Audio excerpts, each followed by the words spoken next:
से दूसरे कान तक ज़िबा हो गया।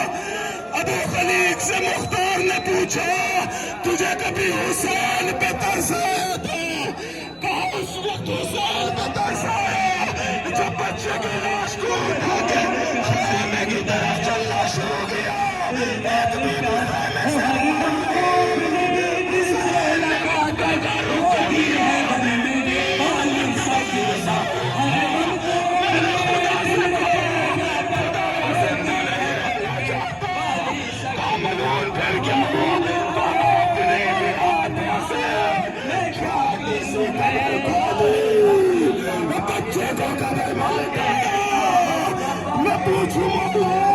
बेटियों की कब्र तो नहीं बनाई थी, इस बच्चे की क्यों बनाई?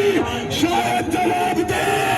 अरे मुझे मालूम है सबके सर काटे जाएंगे, ये छोटा सा सर नेज़े में कैसे जाऊं? शायद जवाब दे। हमारे लाशें पामाल होंगे, इसका जिस्म बड़ा छोटा है। शायद जवाब दे। 3 दिन तक धूप में लाश रहेंगे। अरे इस बच्चे की जेल बड़ी नाजुक है। शायद जवाब दे। बच्चे की जगह कौन नहीं बना, मैं इसकी लाशें छुपा रहा हूं। क्या इसकी आवाज़ इस रास्ते से गुजरेगी अगर बच्चे की लाश को नहीं खोला।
Hadi